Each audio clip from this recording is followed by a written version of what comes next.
Hi everybody, Martyn at Flicking Feathers again today, and I'm going to be tying a Stenness stinger. It's a fly from Orkney, from Brian Foreman, who guides up there. But it's a great fly for the browns and the rainbows anywhere really. If you're fishing still waters, lochstyle, well worth having these in your box.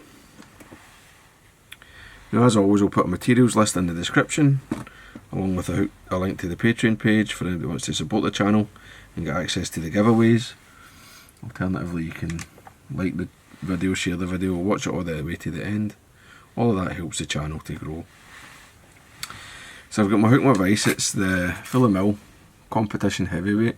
I'm tying a size 10. But I mean, you can tie this big. It's a big attractor, and it certainly works for sea trout in the salt. You can tie it as big as a 6 and all the way down to a 14. I've started some Uni 80 in fluorescent fire orange, and I'm going to just catch in my tail material now, which is Globrite number 4. And I've got 15 strands. Now, I've shown before in the video, I wrap it around my hand 15 times and cut it and then tie a knot. And that gives me the strands that I need for several flies, and is much less wasteful than what you often see folk doing, which is just folding an individual strand for each fly. It's also a lot quicker than that as well. So now I've caught that in, I've tied it down to the bend, keeping it on top of the shank, and I'll come in and I'll cut the tail about a body length or so. If you want it longer, by all means, or shorter, do that. Your fly. I'd say maybe if you're tying like a muddler version with a red muddler head, I'd maybe go even a wee bit longer than that. Rib is small silver wire. Just catch that in, leave the tag end the length of the body, and then the body material is Opal Mirage, and this is a large that I'm using. So I'm just going to catch that in. I've left myself a wee bit of space at the back to turn the tinsel over, and then I'm just going to tidy everything up, building a nice smooth body coming to the front.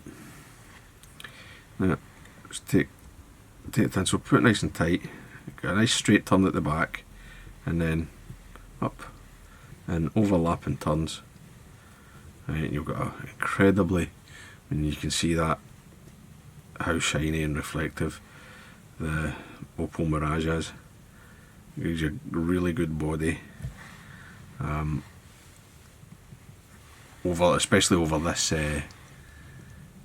fire orange thread. The bright thread just pops up through it.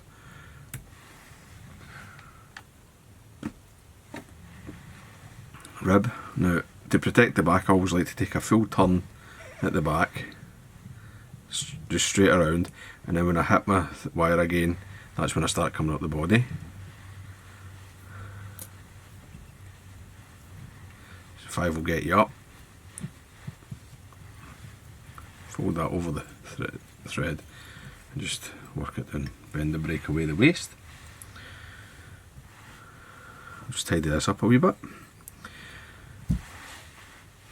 And then I'm going to take Hackle. This is just my cape's broken.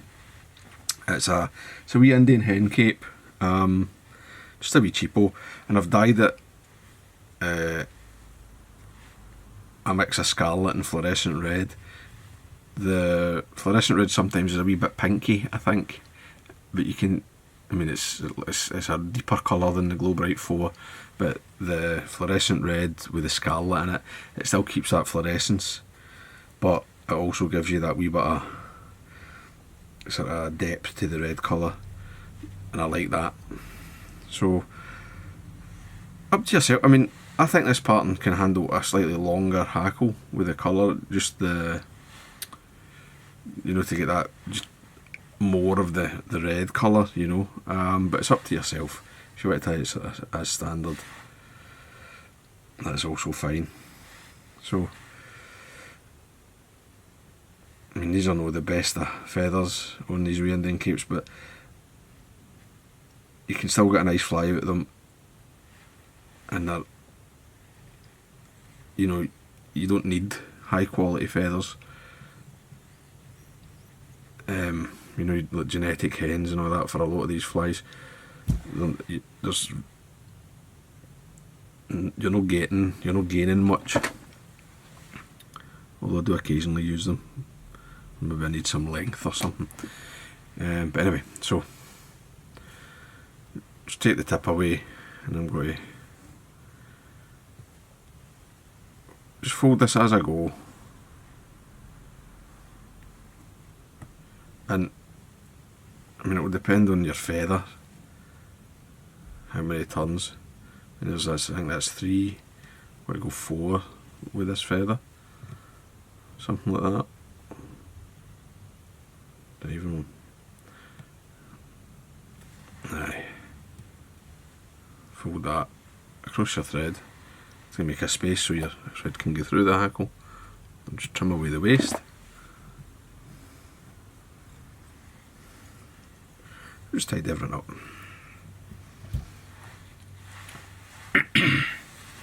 Now, the wing is teal. I'm using, at the moment, I've got this is, I bought this pack for hairline. Don't buy hairline teal, it's rubbish. There's about 2 usable feathers in the entire packet. Even if I did sit and steam them, it's very low quality, but it's just what I could get my hands on. I would much prefer Vineyards, or ideally some for Steve at Cook's Hill. But anyway, so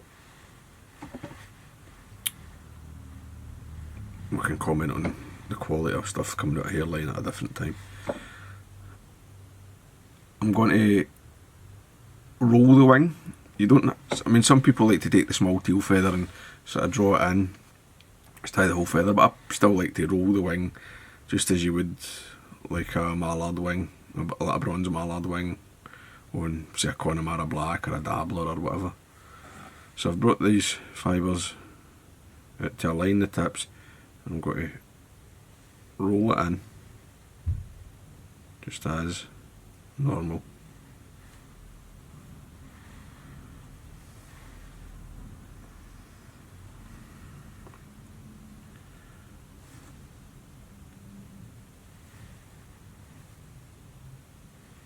That'll do. And then I'll offer it in. I want it to be a bit shorter than the tail. That looks no bad to me. Get it right down low to the shank, pinch and loop, and another. See how you are. I can probably just move that a wee bit with my. That'll do. Hold the wing again and just tidy that up. That thread, get a few wraps on to hold it. And if you're not happy with it, you can sort of put a wee crease in. But you've got to bear in mind, even if the wing is not perfect, when you fish the fly, you know, the water's it's got to open up anyway, and then it will start to take the shape just for the water pressure as it getting pulled. Trim away the waste, and then we'll come to the front, and we're just got to tidy this up.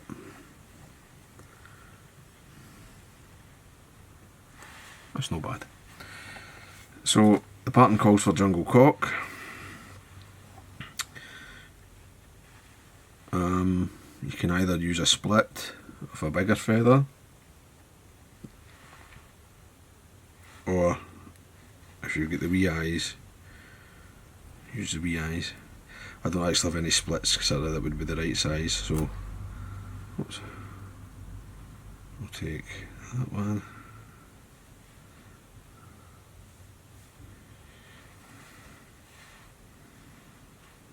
And look for one just like it.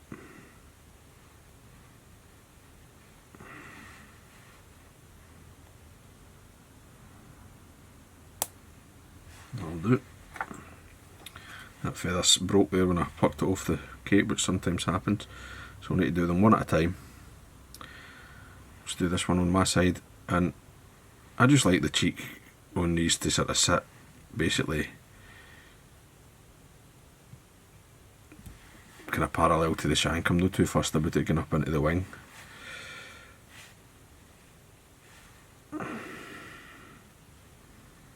And I'll get your side.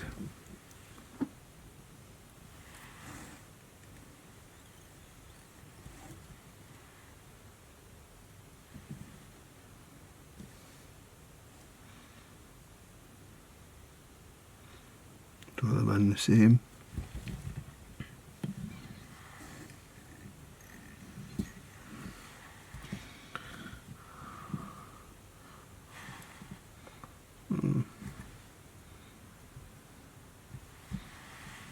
Yeah, like that, that's fine. Fine for me. I'll just trim this, I'll fold it back. I was going to say it'd be a bit tricky to lift off, but I'll get it. Fold them back so that they can't pull out.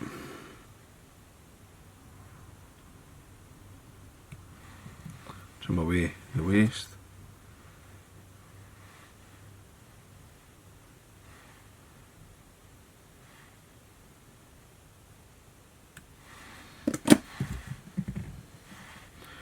Then just tidy that up.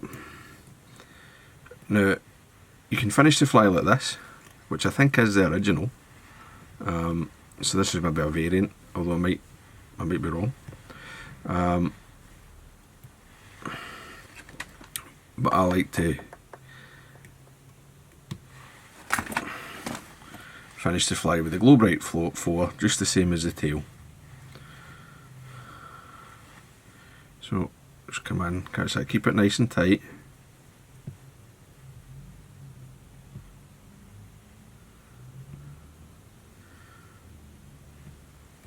That's why you only need to go over it once really, because you've already got that fluorescent base. And then I'm just going to whip finish. Careful.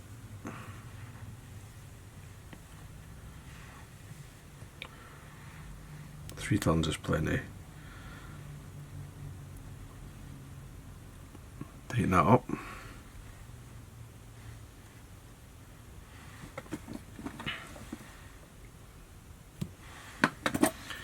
And then it's just a case of a couple of coats of varnish and your fly's done.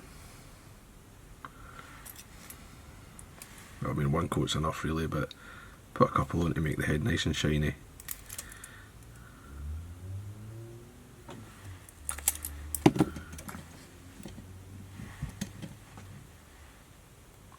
See that there? Just with my nail, just a wee bit, there was a wee bit of strand of floss there that I never saw, so I'm just pressing it into that varnish. Now when that dries, I'll still get a nice neat head. But there you go, there's the fly, the Stenness stinger, or Stenness, I'm not sure how they say it up there in Orkney. But certainly well worth sticking in your box. Fish bite it.